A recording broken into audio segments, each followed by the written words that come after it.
Right, for those that don't know, we're at Wollaton Park on Armed Forces Day, and during World War II this was the home for the 508th Parachute Infantry Battalion. It was a part of the 82nd Airborne Division, and this is the memorial to them at the top car park just in front of Wollaton Hall.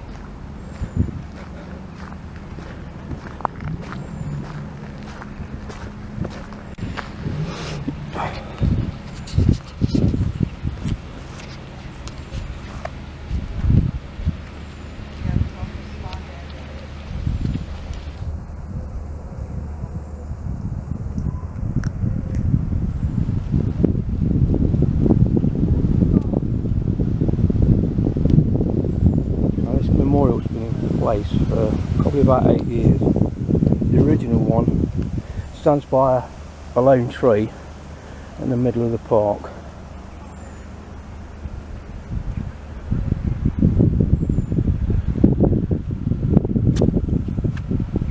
And as you can see, they lost quite a lot of men.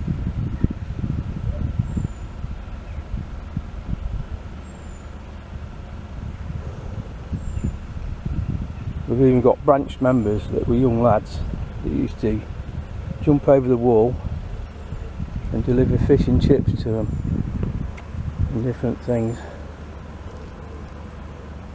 That's it, that's the memorial to the 508th 82nd Airborne.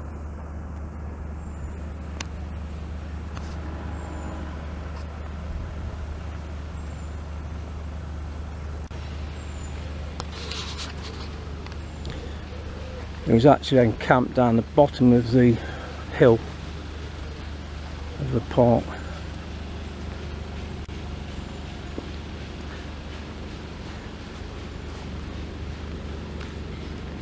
And then we've got memorial benches on the hillside as well, just in front of the hall.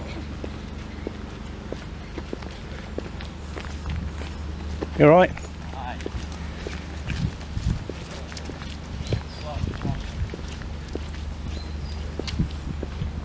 And as a member of 144 Para back in the early 80s, John Regan, Stevie Quinn and John Cook used to run us around these hills to get us fit for peak, couldn't they? So I've got them to thank, I suppose.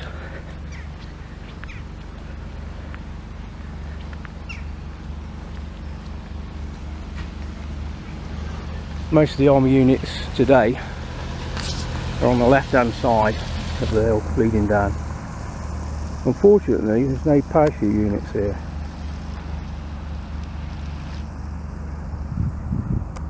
The main arena and the charity veteran stands are over to the centre of the park.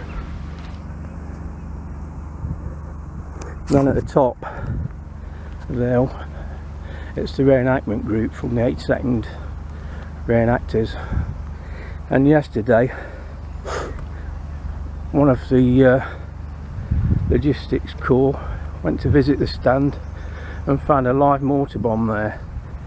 So bomb disposal had to come out and sort that out.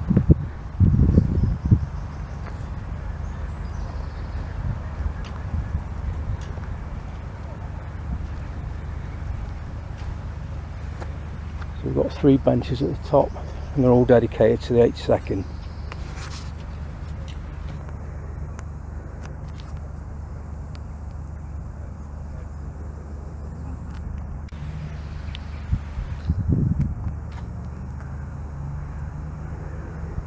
So that's it, Armed Forces Day number 2, Sunday the 28th of June.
original memorial to the 82nd Airborne, which is in the middle of the park, hidden out of the way.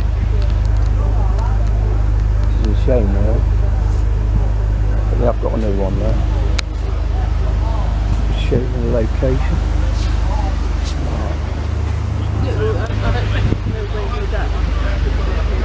Shoulder tight.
When a Christmas do at Forest.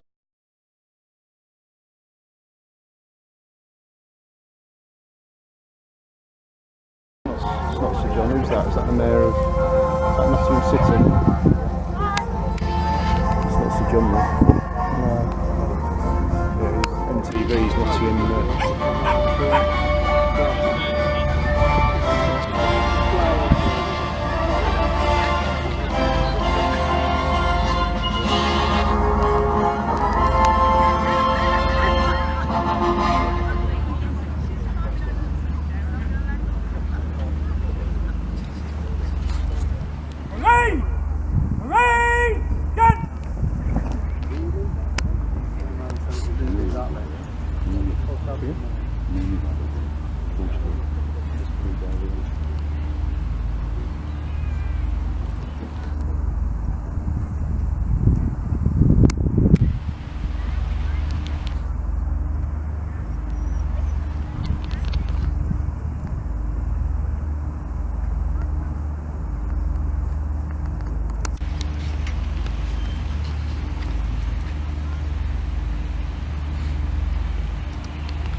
And standard bearing!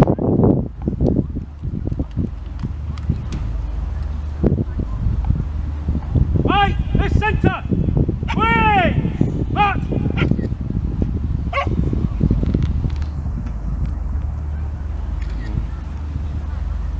didn't get a bloody step.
Oh! Alter!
Each a holy gem, stars of solemn brightness, weave thy diadem. Though thy way be darkened, still in splendor dressed, as the star that trembles o'er the liquid west, as the star that trembles o'er the liquid west.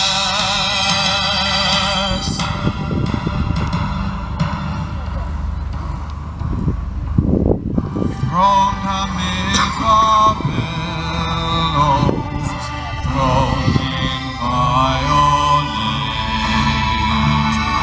thou hast reigned victorious, thou hast smiled at fate, land of hope and glory, fortress of the free. How may we extol thee, praise thee, honor thee? How may we extol thee, praise thee, honor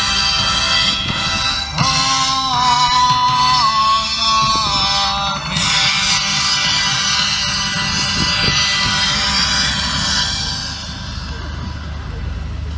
Please sit down. One of the back on the ceremony at Runnymede to mark the 800th anniversary of the sealing of the Magna Carta. And as we look back over the last centuries, we're only too aware of the burden of history on our shoulders. We are particularly aware in these years between 2014 and 2018 of the various centenaries of significant events in the First World War. But also we recall that 200 years ago this month, another great and long-lasting conflict in Europe ended with the Battle of Waterloo. And we in the British Armed Forces also recall that for the last 200 years, the Brigade of Gurkhas has stood shoulder to shoulder with us in the defence of freedom.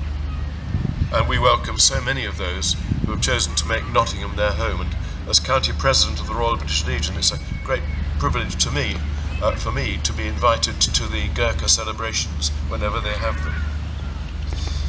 The catalogue of anniversaries this year includes significant events from both World Wars. From World War I, we remember in particular the contributions from forces outside our own shores in significant battles, as well as men from our own country. We remember the huge contribution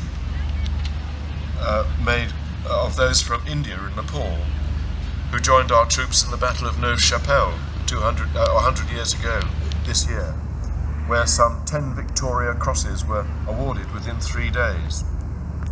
One was awarded to Rifleman Gobes Singh Negi of the 39th Gurkha Rifles. He died in combat alongside the first Nottinghamshire man to receive a Victoria Cross, Lance Corporal Fuller from East Kirby, a Grenadier Guard and a former pony driver at Mansfield Colliery. We also remember with gratitude the contribution of the Anzac troops from Australia and New Zealand, as well as Indians, Gurkhas and Canadians as they fought alongside many of our troops in the year-long campaign, which ended in defeat at Gallipoli, in which some 36,000 Commonwealth servicemen died. We paid tribute to their bravery and unselfish assistance. There have also been significant anniversaries of World War II this year. For me, as the son of a young infantry officer, I remember the miracle of Dunkirk. It's certainly true to say that without the success of that amazing Operation Dynamo, I would not be here, for my father was one of those from the British Expeditionary Force evacuated from those beaches 75 years ago. Also, as a former Royal Air Force chaplain, I recall that shortly after Dunkirk, it was the young men of Fighter Command, supported by so many on the ground in all sorts of capacities, who in their Hurricanes and Spitfires held off the overwhelming superior of members of Hitler's Luftwaffe and saved this country from invasion. And we also remember that this year we have already celebrated the 70th anniversary of VE Day, and we're proud to have 2 D-Day veterans with us this morning. And we look ahead to the 70th anniversary of VJ Day in August. That passage from St. Paul's letter to the Philippians, which I read just now, has a significant sentence in it which is directly relevant to all these landmarks. St. Paul talks of Christ who, though he was in the form of God, did not regard equality with God as something to be exploited, but emptied himself. This emptying was of his status as the personification of God himself in the man Jesus, in the sacrifice he made through his death for the sake of humanity. It was of his own free will, and its results are that we are given hope of a new relationship with God and a new dimension of life, eternal life. The fallen of 2 world wars and subsequent more recent conflicts in which our men and women have served also made sacrifices. They are the lesser Calvaries that are referred to in one of the verses of the hymn O Valiant Hearts, the hymn often sung at Remembrance Tide. But there is a difference. The sacrifice of Christ was the death he freely accepted, whereas I suspect if the fallen of our communities could speak to us now, they would not say they willingly gave their lives. But what they would say is that they were prepared to give them if need be. And that's the quality of those who join our armed forces. Those of us who have served have valued the comradeship and the united sense of purpose that service brings. But we recognise that if the moment comes when the chips are down, we may have to put ourselves in harm's way for the sake of others. In that sense, those who serve are prepared to empty themselves as Christ did. But this emptying is not without hope or purpose. Just as the sacrifice of Christ was for the good of all, so those we remember today were and are prepared to make the ultimate sacrifice for the sake of others. The resurrection of Christ, the cornerstone of the Christian faith, gives us and them the confidence that, in the words of St. Paul, whether we live or die, we belong to the Lord. All this, articulated or not, lies behind the long tradition of drumhead services. They were a pause in conflict, and in a sense, that reflects the state we're in today as a human family.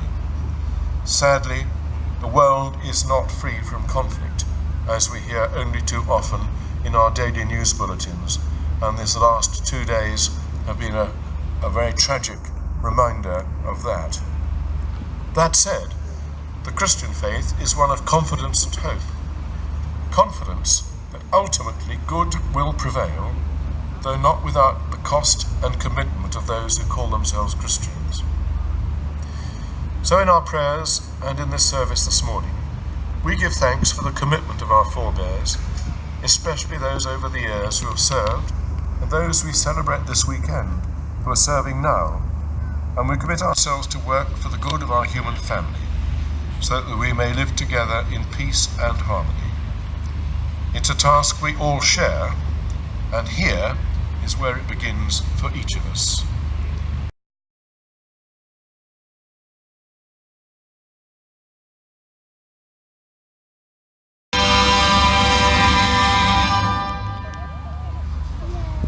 Can I walk around, Mark? I see it a bit. All right, yeah.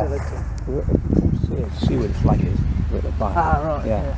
Yeah. It's got quite a big sector. All right, mate. I see it a bit.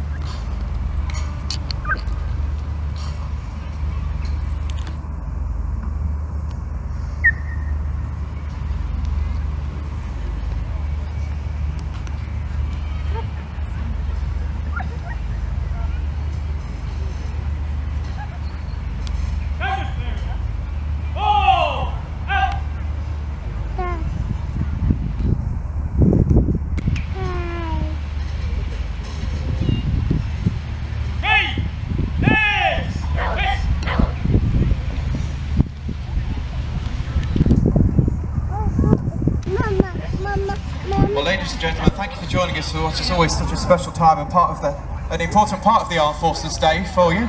Before you go, and if anybody would like to see, we had a competition this year for some school children to design some posters based on the Armed Forces. You can see them to the left and the right of the stage of me here.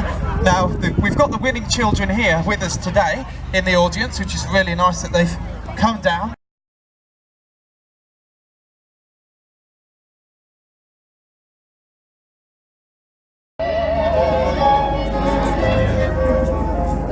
That lingered over London town, poor puzzled moon, he wore a frown. How could he know we two were so in love? The whole darned world seemed upside down. The streets of town were paved with stars. It was such a romantic affair.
room.